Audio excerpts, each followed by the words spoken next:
Chapter 7. Trashing Joey's Room. When I got to Joey's house that night, his room looked the same as always, but not for long. "Been working on myself so far," he said. "Now it's my room's turn." First we put up posters.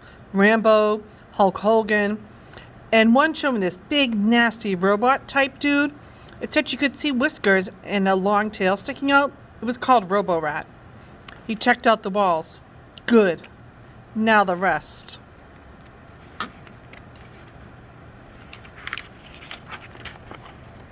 He started with his bookshelf.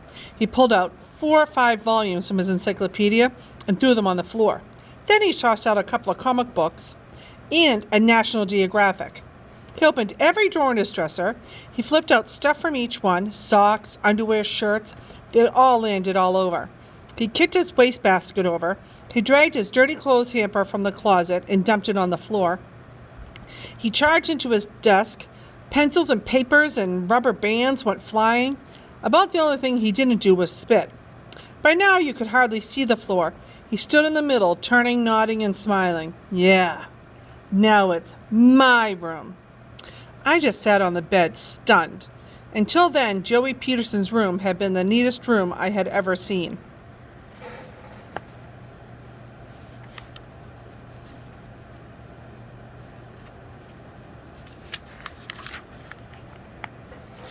And he wasn't done. We ordered a pizza, and when he got to the crust of each slice, he tossed it over his shoulders. One landed in his underwear drawer. The pizza box he flipped like a frisbee against the wall. After that, we had fudgesicles and peanut chews. The wrappers, at least his wrappers, went onto the floor. He took a water bubble gum from his mouth and winged it against his dresser mirror. It stuck. I guess he couldn't think of anything else to do to his room, because he turned back to himself. He pulled something from his pocket. It looked like a little notepad. "What is it?" I asked him. He grinned. "Tattoos." Oh no. Into the bathroom we went. He tore off 4 and wetted them. Pretty soon he was tattooed on the chest, skull and crossbones, both arms, a cobra and a mongoose, and rear end. "If you can read this, you're too close."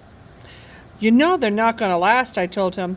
"They'll last till I get a bath," he said. "And I ain't getting a bath except once a month from now on." I pinched my nose. "Oh, great man, do you have to smell like a rat too?" As we left the bathroom, we bumped into his mother. "I saw your room," she said. "What are you doing in there, training elephants?" We laughed. "Well," she looked at Joey, "as soon as Suds leaves tomorrow, you see that it gets cleaned up." Uh-oh, I thought. This is it. Will he practice what he preaches? Joey slouched against the bathroom doorway. He looked off down the hall. "Nah, I don't think so." Mrs. Peterson blinked.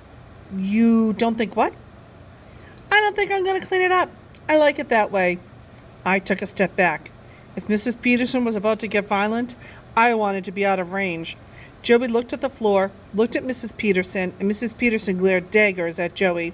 This lasted for about 3 hours. Then all of a sudden it was over. Mrs. Peterson gave a little shrug and smile and said, "Okay," and walked away. I gawked at Joey. Just on this one day, he had faced a me and a mad mother, and there he was, alive and healthy as ever. He gave me the thumbs up again. "See? Nothing to it." Then Joey told me to wait in his room. When he came back, he had a hammer, a jar of nails, a bag of cotton balls, a bottle of iodine, and some Band-Aids. I asked him what that was for. "Put a hole in my ear," he said. I screeched, "You're going to wear an earring?" "Nope." "So why are you putting a hole in your ear?" He grinned. "Pain." If I didn't already know he was loony, I knew it now. I told him, "The only thing about you that's turned rat is your brain." He ignored me. He cleared a space on his desk. He opened the jar of nails and dumped them out. He rooted through them until he found one he liked, a long, thin one. He handed the nail to me along with the hammer. He got a felt-tip pen, went to his mirror, and put a dot in the middle of his right earlobe. He came back to the desk, knelt down beside it, real close, and flapped his lobe out so it sat like a tiny pancake on the top edge of his desk. I looked at the hammer and nail in my hands. "Oh, no, I said.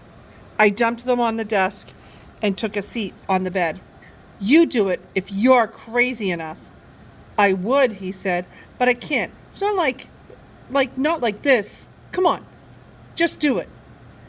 I didn't move. You mind if I ask a stupid question? Like why you want to hammer a hole in your ear? What do you mean, pain? He pulled his earlobe off the desk. He sat on the floor. You gotta learn to take pain, that's all. No more crybaby, like the Indians used to do. You had to go through stuff, really painful, before you could become a man. You had to prove you could take it.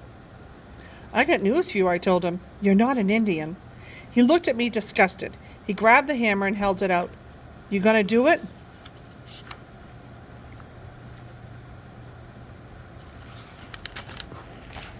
I shook my head no. He threw the hammer down. Thanks, pal. Listen, I said, if it means that much to you, why don't you just do some easier kind of pain? Something you don't need a hammer and nail for? Like what? He said.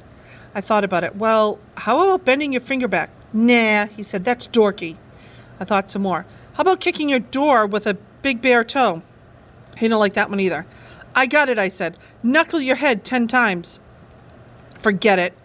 But now I didn't want to forget it. I was getting into it. I rattled off some more. Pull out a hair.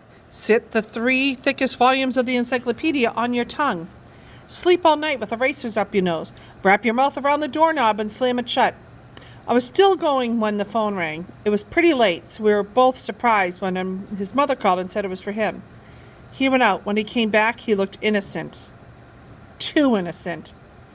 It was her, wasn't it? I said. I told her not to call people so late. I shoved him. Traitor!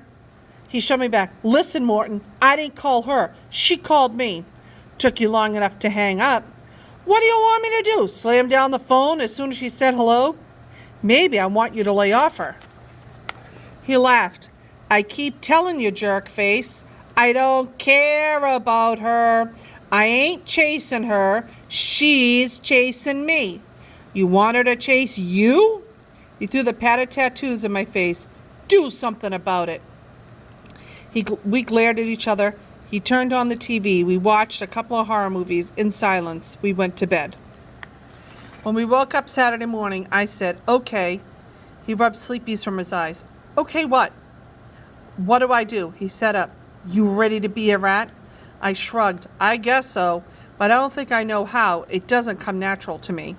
No sweat, he said. We just do what all beginners do. What's that? Practice.